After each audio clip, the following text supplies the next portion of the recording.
Colonel Nain and general सोई, देखिए ये जो 3 देश हैं, map world map please, America, Russia, China, इसमें रशिया भारत के सबसे करीब है। S-400 रशिया ने भारत को दिया। भारत को और ऐसी कई ऐसे डिफेंस मैकेनिज्म्स में हेल्प करता रहता है जहां कोई और नहीं करता। लेकिन चीन का प्रभाव इतना बड़ा है कि चीन, तुर्की हो, ईरान हो, कहीं ना कहीं, चाहे शी जिनपिंग पुतिन के बहुत करीबी बताए जाते हैं, जैसे अर्दोगान कहीं मुसीबत में होते हैं तो सबसे पहले पुतिन के पास जाते हैं, लेकिन पुतिन भारत के साथ है, उसके बावजूद अर्दोगान पाकिस्तान को मदद कर रहा है। शी जिनपिंग चाहे पुतिन के पास जाते हैं मदद के लिए या पुतिन की मदद करते हैं, वाइस वर्सा, क्योंकि चाइनीज इकोनॉमी को अब कोई नकार नहीं सकता है। लेकिन भारत को एक ऐसे फाइन लाइन बनानी पड़ेगी, एक ऐसी बारीक रेखा, क्योंकि ये पाकिस्तान वाली चीज अब देख रहे हैं, अभी नहीं होगा 4 दिन बाद होगा, 4 दिन बाद नहीं होगा 4 महीने बाद होगा, क्योंकि प्रधानमंत्री ने जो कहा कर्नल नैन कि operation Sindoor is the new normal, हम शांति से नहीं बैठे हैं, हमारे प्लेन वापस अंदर हैंगर्स में नहीं जा रहे हैं, हमारी फौज बैरिक्स में नहीं जा रही है, we are in a state of alert. Colonel नैन। Aishwarya, yes we are. और रही बात, देखिए मैं आपको चीन की बताऊं, हमें कोई मतलब नहीं है इनके कबाड़ अस्त्र बिके, वेपन्स बिके या ना बिके, पर इन्होंने इस बार बिल्कुल खुल करके हमारे खिलाफ पाकिस्तान का साथ दिया, वक्तव्य भी दिया कि हम पाकिस्तान की सॉवरेनिटी और उसकी इंटीग्रिटी के लिए साथ खड़े हैं, हम तिब्बत के साथ खड़े हैं, हम शिनजियांग के साथ खड़े हैं। तिब्बत के हमारे पास में एग्जाइल में गवर्नमेंट है, क्यों नहीं खड़े हैं? आप खड़े हो सकते हो, हम भी खड़े हो सकते हैं। हमारे पास 28 करोड़ मुसलमान हैं और आप मुसलमान भाइयों पे शिनजियांग में कत्लेआम कर रहे हो। ये पाकिस्तान जैसे जो टेररिस्ट है वो मुसलमानों का क्या ख्याल रखेंगे? हम रखेंगे मुसलमान भाइयों का ख्याल। हमारे देश में ज्यादा मुसलमान है। और रही बात अमेरिका की, ऐश्वर्या, डोनाल्ड ट्रंप ने एक तरीके से हमारी इंसल्ट की है, बार बार ये कह के कि प्रधानमंत्री नरेंद्र मोदी जी मेरे बहुत क्लोज दोस्त हैं, लेकिन जब समय आया तो उस टाइम पे पाकिस्तान से कुछ लेने के लिए पाकिस्तान को कश्मीर का मुद्दा देने की कोशिश की। वो और उसके अलावा मैं कंप्लीट कर लूं, if you permit me please. Please sir, please. उसके अलावा ये जो ट्रेड वॉर की बात करता है ना अमेरिका, भाड़ में गया इनका ट्रेड। हम लोगों ने भी आज अनाउंस कर दिया कि हम भी टैरिफ बढ़ाएंगे। और मैं बताऊं ऐश्वर्या, पूरा जो यूरोप है, यूरोपियन यूनियन पूरा खिलाफ है इसके आज की तारीख में। ये रशिया को बेवकूफ बनाने की कोशिश करता है, सिर्फ यूक्रेन से अपने जो वेपन दिए उसको बिजनेसमैन होने के नाते उनसे रेयर मिनरल लेने के लिए। तो अब जर्मनी, फ्रांस और जो आपका इंग्लैंड है, इन्होंने कहा हमने भी तो हथियार दिए इतने सारे, हमारा पैसा भी तो फंसा है, तो इन्होंने सपोर्ट कर दिया यूक्रेन को, कोई युद्ध विराम नहीं। भारत को अब बिल्कुल क्लियरली, जैसे तुर्की ने किया, अरे तुर्की के पास कुर्ड बैठे हैं, कर्ड्स, हम देंगे ना कर्ड्स को ब्रह्मोस, हम देंगे कर्ड्स को ब्रह्मोस, हम देंगे जॉर्जिया को ब्रह्मोस, क्यों नहीं देंगे? हम देंगे, बिल्कुल खुल के देंगे।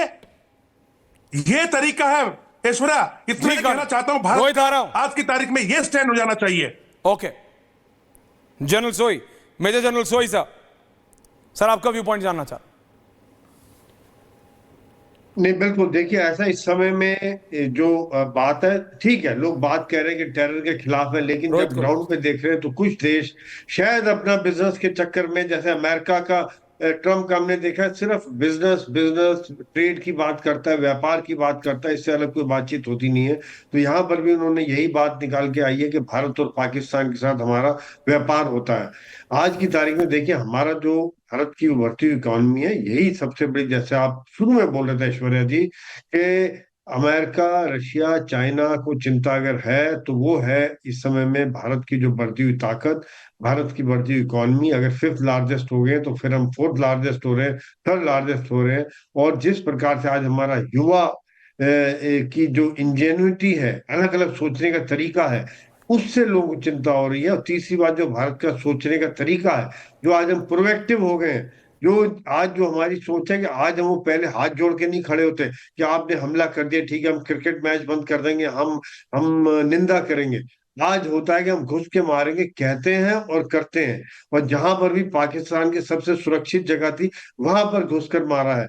तो ये सब बातें आज दुनिया देख रही है। देखिए ऐश्वर्या जी आज ये बात करें, लेकिन इस बात की इज्जत भी इनके दिल में आ रही है कि भारत ने अगर आतंक के खिलाफ लड़ाई लड़ी है तो ये बात भी भारत को समझानी पड़ेगी। और समझा रहा है भारत पहले दिन से कि अगर 100 से ज्यादा आतंकवादी मारे हैं तो केवल भारत के खिलाफ आतंकवादी नहीं थे, वो पूरी दुनिया के खिलाफ है, इंसानियत के खिलाफ पर सर ये वो देश और है, अगर देखिए हमने अमेरिका वो देश है जिसने पाकिस्तान को क्या नहीं दिया, F-16 नहीं दिए। अभी इस जंग के दौरान जब वो कर रहा था भारत के सिविलियंस हमारे गुरुद्वारों पे, कमांडर हमारे मंदिर पे, तब उसको 8,500 करोड़ रुपए दिए हैं IMF से। अगर डोनाल्ड ट्रंप चाहते तो नहीं रुक सकता था, बट ही अलाउड। ये देखिए ये सारे अपना गेम खेलते हैं। अब समय आ गया है हम अपना गेम खेलें। Colonel I am coming to you on that. लेकिन रोहित, देश के अंदर भी ये जो विपक्ष है हमारा, ये माहौल बनाने में लगा है कि देखो क्या हुआ मोदी जी, अरे सीज फायर क्यों कर दी, अरे क्या हुआ मोदी जी, अरे क्या हुआ, क्या लेकर आए। मैं देख रहा हूं सारा वो गृह मंत्री अमित शाह की वो बाइट कि सीज फायर क्यों की थी, वो चला रहे हैं, मैं देख रहा हूं। तो आज जो प्रधानमंत्री ने कहा है ना कि operation Sindoor is the new normal, Rohit उसे पैग लेना चाहिए देश की विपक्ष को। रोहित देखिए, भारत युद्ध के मोर्चे पर पाकिस्तान से तो लड़ ही रहा था, या आज भी ऑपरेशन सिंदूर जो जारी है माननीय प्रधानमंत्री आदरणीय नरेंद्र मोदी जी के नेतृत्व में और भारतीय सेना के वीर जवानों के प्रयास से, इसके अलावा हम भारत के अंदर कई पाकिस्तान से लड़ रहे हैं, चाहे वो कांग्रेस पार्टी हो, समाजवादी पार्टी हो, राष्ट्रीय जनता दल हो। इस प्रकार की जितनी राजनीतिक दलें विपक्ष की नुमाइंदगी कर रही हैं, ये पहले तो जांग ठोक रहे थे, ताल ठोक रहे थे। पहलगाम की दुखद घटना के बाद सरकार को टीज कर रहे थे कि भाई प्रधानमंत्री जी आपने क्या किया, आदरणीय गृह मंत्री जी आपने क्या किया। माननीय प्रधानमंत्री जब विदेश की यात्रा को संक्षिप्त करके बिना खाना खाए विदेश की भूमि से भारत लौटे और देश के वरिष्ठ अधिकारियों से एयरपोर्ट पर ही वार्ता किया, गृह मंत्री फौरन घटना केंद्र पर गए और पूरे देश की सेना लग गई। देश के वरिष्ठ अधिकारियों के साथ मंत्रणा के बाद पाकिस्तान में 100 किलोमीटर अंदर घुसकर भारत ने करारा जवाब दिया पाकिस्तान को जी। आतंकवादियों के मुख्य केंद्र को मतियामेत कर दिया। और आज विपक्षी राजनीतिक दल सवाल उठा रहा है। आज Indian army, Indian navy, Indian air force के वरिष्ठ अधिकारियों ने वो सभी डाटा पेश किया है भारत की जनता को, दुनिया के लोगों को पेश किया है, और फिर भी ऑपोजिशन कहता है कि कुछ नहीं हुआ। प्रधानमंत्री मोदी जी आदमपुर गए, पाकिस्तान के लोग आदमपुर के बारे में कई प्रकार की भ्रांतियां फैला रहे थे ना। प्रधानमंत्री आदमपुर एयर बेस पर गए और पाकिस्तान और दुनिया को बताया कि हमारे देश का कोई नुकसान नहीं हुआ है। भारत के प्रधानमंत्री ने कहीं ना कहीं अमेरिका को भी यह इशारा कर दिया, भारत के प्रधानमंत्री ने कहीं ना कहीं अमेरिका को भी यह इशारा कर दिया कि आप फूफा बनने का प्रयास मत कीजिए, आप फूफा मत बनिए, और चाइना भी अपनी हैसियत में रहे। प्रधानमंत्री मोदी के नेतृत्व में भारत लगातार आगे बढ़ रहा है। और इंटरनेशनल पॉलिटिकल सिचुएशन को देखकर जो विश्व स्तर के हथियार तस्कर हैं, हथियार विक्रेता हैं, उन लोगों ने एक राजनीतिक साजिश के तहत एक मैनिपुलेटेड फैक्ट एंड फिगर प्रस्तुत करने का काम किया, जिसको कांग्रेस पार्टी कंट्री के अंदर सपोर्ट कर रही है। ये भारत की जनता सब समझ रही है और आने वाले समय में करारा जवाब देगी। प्रधानमंत्री मोदी जी के प्रति देश की जनता की निष्ठा और प्रतिष्ठा बढ़ी है। प्रधानमंत्री ने एक ट्रू स्टेट्समैन के रूप में देश के लिए सही एजेंडे पर काम किया है, जिसमें भारतीय सेना ने प्रधानमंत्री का और देश की रक्षा का समर्थन का काम किया है। कर्नल राठौर, डोनाल्ड ट्रंप इस सब में एक ऐसा व्यक्तित्व निकल के आ रहा है कि वो जानबूझ के ऐसी स्टेटमेंट देता है एग्जैक्टली पहले या ठीक पहले, मतलब दोनों बार पहले, और ऐसा दिखाना चाहता कि मैंने किया है, कि मैं ही हूं जो ये कर सकता है, मैं ही हूं जो भारत और पाकिस्तान के बीच शांति ला सकता है, मैं ही हूं। जबकि अगर अमेरिका चाहता, या मेरे को तो लगता नहीं, देखिए अमेरिका कभी चाहेगा कि शांति हो, अमेरिका को तो सूट करता है। बिल्कुल ठीक। अमेरिका को सूट ऐसा है कि डोनाल्ड ट्रंप को समझने के लिए उनके व्यक्तित्व को आपको समझना पड़ेगा।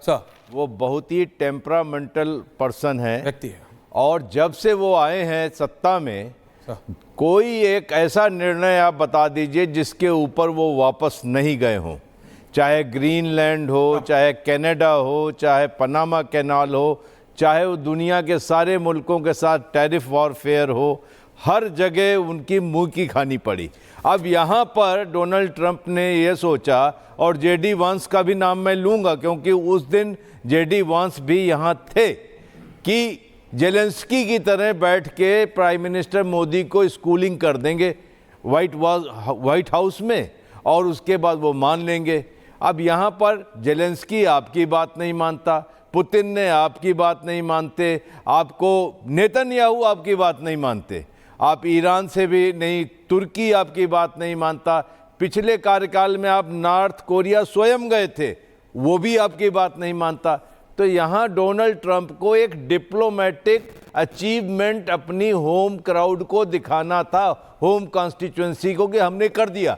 इसीलिए ही जंप द गन और पोस्ट कर दिया कि हमने यहाँ पर मध्यस्थता करा दी, हमने यहाँ मध्यस्थता करा दी, और उसके बाद इनका मन बढ़ा, कहते हैं हम कश्मीर का भी मसला सॉल्व कर देंगे दोनों को बिठाल के।